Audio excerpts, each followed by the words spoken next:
Armed in church, I'm not an advocate, nor should you be.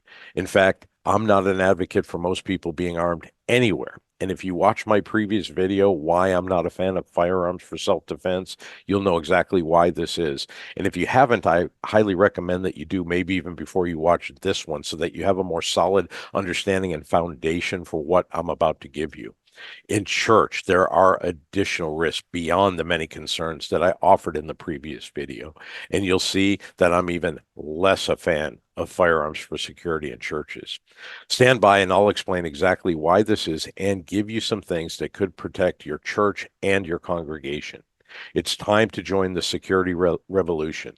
It starts with untraining the wrong, which is basically everything you've been taught about what keeps you secure, and start training the right, or what truly does keep you secure.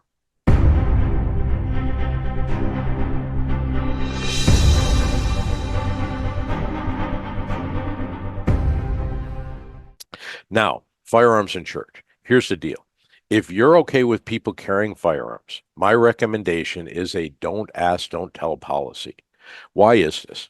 I can't tell you how many churches ask people to be in positions of security only because of the fact that they're known to carry firearms.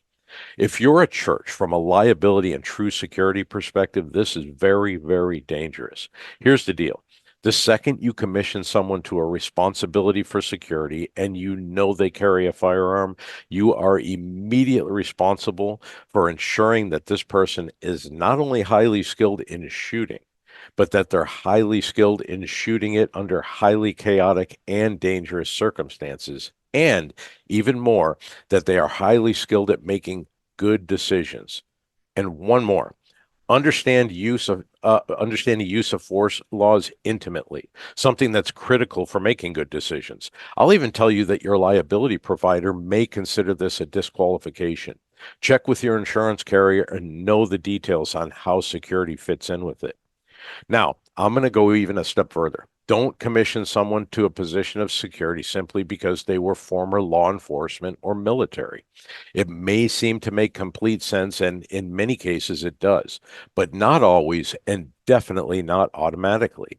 I know of churches who have commissioned ex-law enforcement or military to develop armed security teams that includes even regular training and qualification.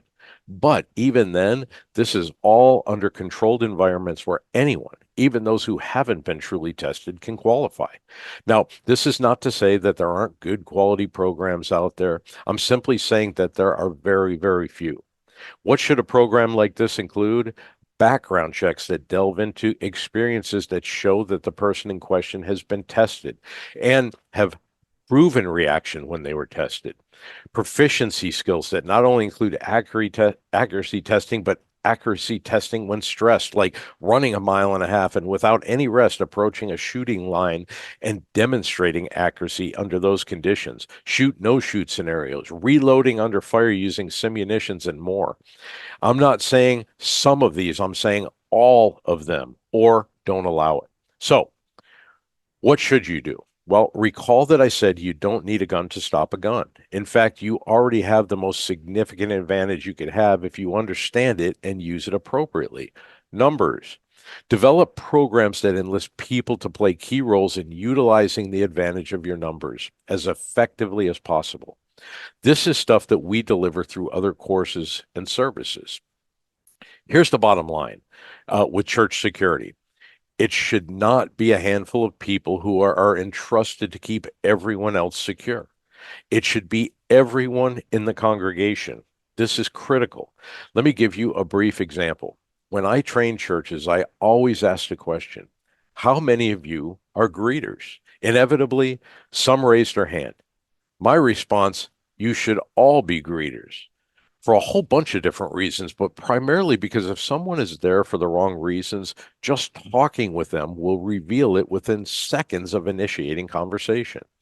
This also prevents a deterrent because if someone is surveilling to find a church to do damage in, they will likely steer clear of the ones in which they see that everyone is paying attention and engaging others, especially those who are first time or new. You see, security on one hand is very simple. On the other, however, it takes some time and understanding of what security really is and or should be. It's not about other people, security teams or law enforcement, or technology like alarms, cameras, access control, etc., keeping us secure. It's about us individually keeping us secure. I want to emphasize the importance of subscribing to and supporting this channel, which is the primary source of information needed to advance the security revolution we're talking about by staying engaged. How? Watch every video in its entirety, like them, comment, and most of all, get others in by sharing as much possible with those you love and care about, and invite others to join. Person by person, we can beat threats and victimization by those who are threats. Oh, and turn on your notification bell so that you know immediately when we upload new content. See you next time.